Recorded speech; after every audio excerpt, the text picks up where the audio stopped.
वक्त है court roundup का। आसाराम की जमानत याचिका पर सुनवाई होगी दायर। अंतरिम जमानत याचिका पर अब सुनवाई होगी। तो बड़ी खबर आपको बता दें, आसाराम की जमानत याचिका पर सुनवाई दायर, अंतिम जमानत याचिका पर सुनवाई होगी। और बड़ी खबर इस वक्त की आपको बता दें कि सुप्रीम कोर्ट 4 अगस्त को इस मामले पर सुनवाई करेगा। और आसाराम ने सुप्रीम कोर्ट 4 तारीख को 4 अगस्त पर इस मामले में सुनवाई होगी।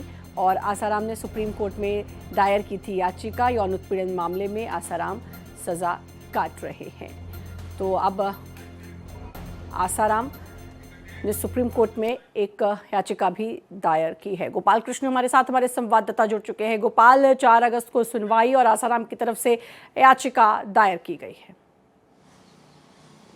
जी बिल्कुल श्रद्धा, 4 अगस्त को अब इस मामले में सुनवाई होगी, क्योंकि सुप्रीम कोर्ट ने एम्स के डायरेक्टर को निर्देश दिया है और कहा है कि इस मामले में कमेटी बनाए और कमेटी बना करके आसाराम की स्वास्थ्य से संबंधित जांच करे और जांच रिपोर्ट सुप्रीम कोर्ट को सौंपे। उसके बाद सुप्रीम कोर्ट इस मामले में यह तय करेगा कि क्या आसाराम को स्वास्थ्य के आधार पर अंतरिम जमानत दी जाए या नहीं। इससे पहले कोर्ट ने राजस्थान सरकार को यह निर्देश दिया था, जिसकी रिपोर्ट देखने के बाद कोर्ट ने एम्स को निर्देश दिया है, क्योंकि कोर्ट का मानना है कि किसी भी तरीके से कोई गलती नहीं होनी चाहिए। कोर्ट का मानना है कि अगर रिपोर्ट में यह लगता है कि नहीं आसाराम को अंतरिम जमानत देना जरूरी है, तो फिर कोर्ट अंतरिम जमानत दे सकता है। इस तरीके के संकेत पिछले सुनवाई में कोर्ट ने दिए थे। वहीं अगर हम बात करें राजस्थान सरकार की, तो राजस्थान सरकार की तरफ से सॉलिसिटर जनरल तुषार मेहता पेश हुए। उन्होंने जमानत का विरोध किया था और कहा था कि आसाराम को अंतरिम जमानत नहीं मिलनी चाहिए, क्योंकि आसाराम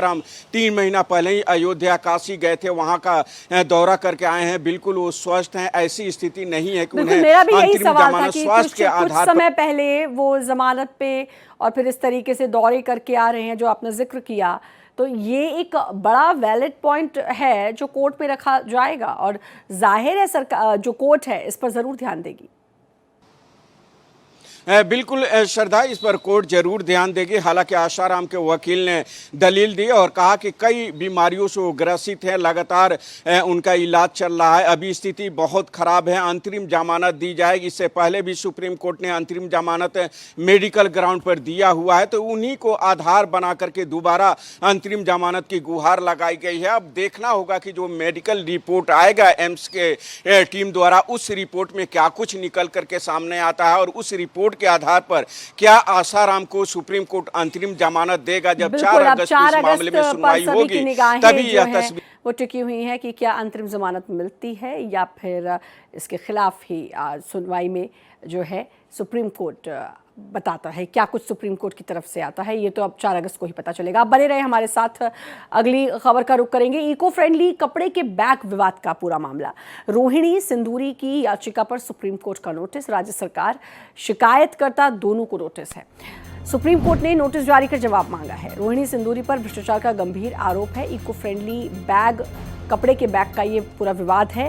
रोहिणी सिंदूरी याचिका पर सुप्रीम कोर्ट में अब सुनवाई और अब राज्य सरकार और शिकायतकर्ता दोनों को नोटिस भेजा है। सुप्रीम कोर्ट ने दोनों को नोटिस भेजकर जवाब मांगा है। रोहिणी सिंदूरी पर भ्रष्टाचार करने का आरोप लगा है। तो इको फ्रेंडली कपड़े के बैग का ये पूरा मामला है और इस कपड़े के बैग का ये पूरा विवाद और इस मामले पर रोहिणी सिंदूरी की याचिका पर सुप्रीम कोर्ट ने ये नोटिस जारी किया है।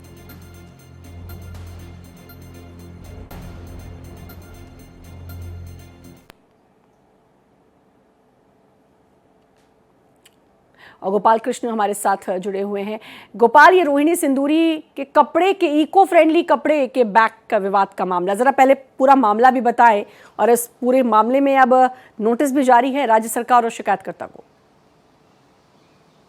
जी बिल्कुल श्रद्धा, आईएएस अधिकारी हैं, काफ़ी तेज तरार आईएएस अधिकारी है रोहिणी सिंदूरी। कर्नाटक कैडर के आईएएस अधिकारी हैं और ये काफ़ी सुर्खियों में पिछले दिनों रही है। और सुप्रीम कोर्ट ने खुद कहा है कि आईएएस अधिकारी रोहिणी जो सिंदूरी और डी रूपा दोनों जो है काफ़ी तेज तरार हैं, आपस में मिल बैठ करके मामले को सुलझाएं। लेकिन रोहिणी सिंदूरी ने जिस मामले में सुप्रीम कोर्ट में याचिका दायर की है, वो मामला इको फ्रेंडली बैग से से जुड़ा हुआ है, क्योंकि यह आरोप लगा है कि जिस बैग को इन्होंने ऑर्डर किया था, बनवाया था, वो बैग 52 से 53 रुपये में बनाया गया था, जबकि ऑनलाइन मार्केट में वही बैग उसी क्वालिटी की 13 रुपये में उपलब्ध हो जाता है, जिससे सरकार को लगभग 7.5 करोड़ रुपये का नुकसान पहुंचा था। जबकि रोहिणी सिंदूरी का यह मानना है कि जो अनुशासनात्मक जांच हुई थी उसमें राज्य सरकार से क्लीन चिट मिल गई है, उसके बावजूद भी हाई कोर्ट ने जो आदेश दिया है वो बिल्कुल आदेश सही नहीं है, जबकि हाई कोर्ट ने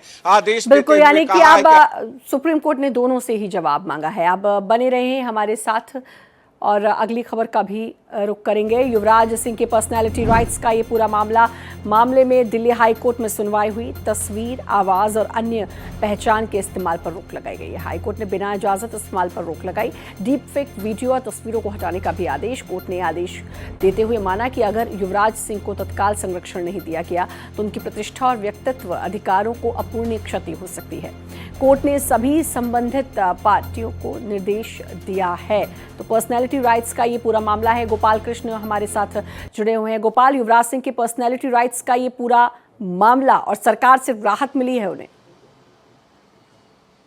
जी बिल्कुल, दिल्ली हाई कोर्ट से उन्हें व्यक्तित्व सुरक्षा को लेकर के राहत मिली है। दिल्ली हाई कोर्ट ने उन्हें उनकी याचिका पर सुनवाई के बाद अंतरिम आदेश पारित किया है और दिल्ली हाई कोर्ट ने कहा है कि युवराज सिंह के बिना अनुमति के उनकी आवाज़, उनकी तस्वीरें, उनका वीडियो या किसी भी तरीके की ऐसी सामग्री न चलाया जाए जिससे उनकी छवि को नुकसान पहुँचे, क्योंकि इसी की मांग को लेकर के युवराज सिंह ने दिल्ली हाई कोर्ट का रुख किया था और कहा था कि बिना उनकी अनुमति के आवाज, उनकी वीडियो और तस्वीरें दिखाई जा रही है जिससे उनकी छवि को नुकसान पहुंच रहा है। जिसके बाद कोर्ट ने यह भी स्पष्ट कर दिया कि जो एआई के जरिए या डीप फेक के जरिए जो वीडियो या बाकी चीजें बनाई गई है उस पर भी तत्काल रोक लगाई जाती है और जो इससे परेशान है, क्योंकि एआई के जरिए उनका ये डीप फेक वीडियो होता है जो कि लोगों को भ्रमित करता है और उनकी छवि को नुकसान पहुंचता है। खैर, युवराज सिंह को एक पर्सनैलिटी राइट्स के जरिए बड़ी राहत कही जाएगी। बहुत बहुत शुक्रिया आपका गोपाल, तमाम जानकारी देने के लिए।